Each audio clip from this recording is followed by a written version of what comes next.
अस्सलाम वालेकुम नाज़रीन, तुसी देख रहे हो फकीरी रंग चैनल। एक बार फिर हाजिर आप दी खिदमत दे विच अज दा पैगाम लैके।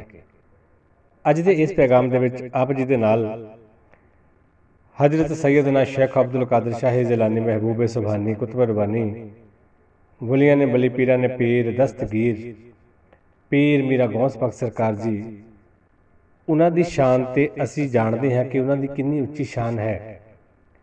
असी इस जुबान दे नाल सैयदना मीरा गौस पाक सरकार जी की शान को बयान नहीं कर सकते। कुल वलियां ने वली पीरा ने पीर दस्तगीर, तो उन्होंने शान तो इन्नी उच्ची है ही, पर जो मीरा गौस पाक सरकार जी के मुरीद ने उन्होंने शान भी बहुत उच्ची है। तो अज के इस पैगाम के पीर मीरा गौस पाक सरकार जी की शान के नाल उन्होंने मुरीदा की शान आप जी के नाल साझी की जाएगी। तो अज के पैगाम शुरू करने तो पहला साडे इस चैनल को सबसक्राइब जरूर करना जी, लाइक शेयर कमेंट जरूर करना जी। तो आओ अज का पैगाम शुरू करिए। कहते हैं कि जिथे पीर मीरा गौस पाक सरकार उन्होंने शान बड़ी उच्ची है।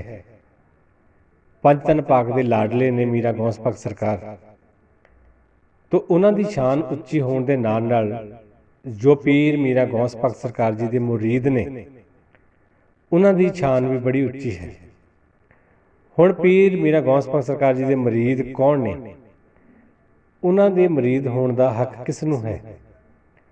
जो 11वीं शिवी का खत्म दवांदा है, पीर मीरा गौस पाक सरकार जी के हिसाब के नाल चलदा है, उन्होंने इश्क दे विच रहिंदा है, उन्हों का बिरत करता है।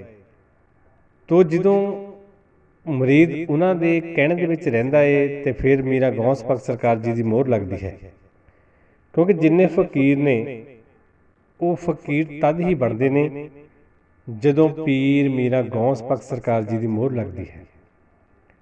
क्योंकि वो सारे पीरां ने पीर ने, उन्होंने तो उपर हज़रत मौला अली जी ने, तो हज़रत मौला अली जी तो उपर हज़रत मुहम्मद साहब जी ने, उन्होंने तो उपर अल्लाह पाक।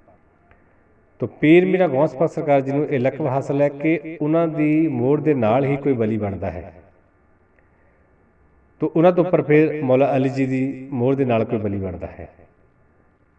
तो जिहड़े मीरा गौस पाक सरकार जी के मुरीद ने उन्होंने इन्नी उच्ची शान है कि सरकार मीरा गौस पाक सरकार जी ने कहा है कि जिहड़ा मेरा मुरीद है जिस दे सीने दे विच मीरा गौस का नाम चलता है, जिस दे दिल दे विच जिक्र हुंदा है या मीरा या गौस, उस मरीद की जदों आखिरी समय रूह कढ़ी जाएगी तो उस मरीद की रूह कढ़न तो पहला फरिश्ते मीरा गौस पाक सरकार जी तो इजाजत लैणगे कि आप दे मरीद की रूह कढ़ी जाए या नहीं।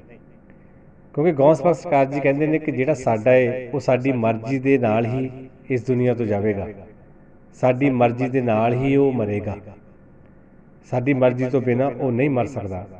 आप जानते हो एक उन्हों का वाक़या भी बहुत मशहूर है कि उन्होंने कोई दोस्त जिसकी रूह इजराइल फरिश्ते कढ़ के लै गए सी, ते इजराइल फरिश्ता जो कढ़ के लै गया तो उन्होंने मंगी नहीं मिली, तो उन्होंने थप्पड़ मार के सारियां रूहां खोईयां।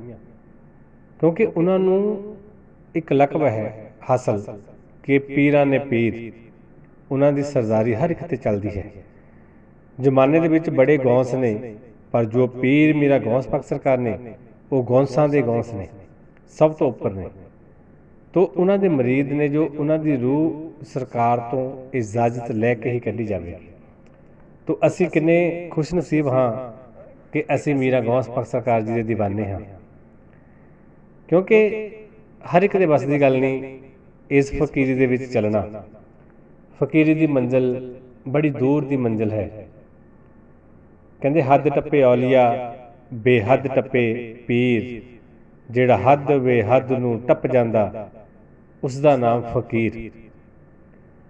कई हद्दां पार करने पैंदियां ने कि शरह नूं पिछे छड्ड के हकीकी इश्क दे विच मुरशद दी लड़ लग के मीरा गौस पाक सरकार तक पहुंचा जाता।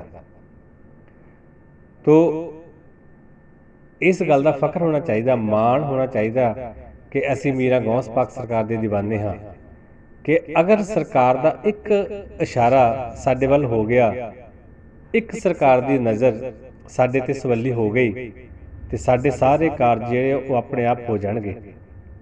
ਕਿਉਂਕਿ ਪਹਿਲਾਂ ਵੀ ਆਪਾਂ ਗੱਲ ਕੀਤੀ ਹੈ ਕਿ ਮੀਰਾਂ ਗੌਸ ਪਾਕ ਸਰਕਾਰ ਜੀ ਦੇ ਜੋ ਪੇਪਰ ਨੇ ਉਹ ਬੜੇ ਔਖੇ ਨੇ। ਇਸ ਦੇ ਵਿੱਚ ਉਹ ਬਿਰਲਾ ਹੀ ਪਾਸ ਹੁੰਦਾ ਜਿਹੜਾ ਇਸ ਪੇਪਰਾਂ ਦੇ ਵਿੱਚ ਬਹਿਣ ਦੀ ਕੋਸ਼ਿਸ਼ ਕਰੇ ਤੇ ਡਟਿਆ ਰਹੇ, ਕਿਉਂਕਿ ਮੁਸੀਬਤ ਆਉਂਦੀ ਹੈ, ਤੰਗੀ ਆਉਂਦੀ ਹੈ, ਪਰਖ ਆਉਂਦੀ ਹੈ, ਉਸ ਤੋਂ ਬਾਅਦ ਜਾ ਕੇ ਫਿਰ ਸਰਕਾਰ ਚੋਣ ਕਰਦੇ ਨੇ ਕਿ ਇਹ ਸਾਡਾ ਮੁਰੀਦ ਹੈ। ਮੀਰਾਂ ਗੌਸ ਪਾਕ ਸਰਕਾਰ ਜੀ ਨੇ ਆਪ ਆਪਣੀ ਕਿਤਾਬ ਦੇ ਵਿੱਚ ਲਿਖਿਆ ਹੈ ਕਿ ਸਾਡੀ ਇੰਨੀ ਪਰਖ ਹੋਈ, ਇੰਨੀਆਂ ਮੁਸੀਬਤਾਂ ਸਾਡੇ ਤੇ ਆਈਆਂ, ਅਸੀਂ ਇੰਨੀਆਂ ਮੁਸੀਬਤਾਂ ਆਪਣੇ ਉੱਤੇ ਝੱਲੀਆਂ, ਜੇ ਉਹ ਮੁਸੀਬਤਾਂ ਕਿਸੇ ਪਹਾੜ ਦੇ ਉੱਪਰ ਪੈਂਦੀਆਂ ਤੇ ਉਸ ਪਹਾੜ ਨੇ ਚੂਰੋ ਚੂਰ ਹੋ ਜਾਣਾ ਸੀ। तो मीरा गौस पाक सरकार ऐसे बली होए ने जमाने दे विच कि उन्हां दे नाल दा कोई बली नहीं है। जो मीरा गौस पाक सरकार जी सन वो सिर्फ एक गौस पाक ही सरकार सन। जिस तरह दुनिया के उपर अल्लाह पाक ने एक कोई अली बनाया तो मौला अली जी वर्गा कोई होर अली नहीं है, तो उन्हां दे वर्गा अल्लाह ने कोई नहीं बनाया। इस तरह मीरा गौस पाक सरकार जी वर्गा कोई होर गौस नहीं है, इक्को ही गौस है जमाने दे विच। ते असी इस फकर दे नाल कह सकते हैं कि असी मीरा गौस पाक सरकार जी दे दीवाने हाँ। साडी निस्बत वलियां ने वली, पीरां ने पीर, दस्तगीर पीर मीरा गौस पाक सरकार जी दे नाल है। तो अगर साडा इश्क किते कामयाब हो गया, साडा इश्क हकीकी हो गया, मीरा गौस पाक सरकार नूं साडा ये इश्क पसंद आ गया ते साडा भी नाम मीरा गौस दे मलंगा दे विच हो गया। कहते ने कि हर साह नाल मीरा मीरा कह तू बन जा मलंग गौस दा। कि जो गौस पाक सरकार दे मरीज ने, कहते ने कि एक बार एक मरीज ने पूछा मीरा गौस पाक सरकार जी नूं सवाल कि सरकार जी तुहाडा किहड़ा कलमा कीता जावे? तो सरकार कहते साडा नाम ही कलमा है। उन्हां दा नाम लेना ही बहुत वड्डी गल है, वो भी कलमिया तो उपर उन्होंने नाम ही है। तो मीरा गौस पाक सरकार जी का कसीदा रूही, कसीदा गौसिया, वो अगर असी पढ़ते हाँ तो वो बखरा इश्क है, एक वक्री गल है।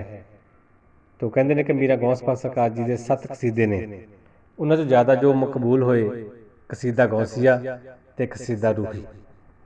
अगर वो मिल जाए, वो पढ़िया जाए, क्योंकि वो किसी कामिल मुर्शद की इजाजत तो बिना ना पढ़िया जाए तो ना पढ़ना चाहिए, क्योंकि घर दे विच उसका बिरद नहीं किया जाता।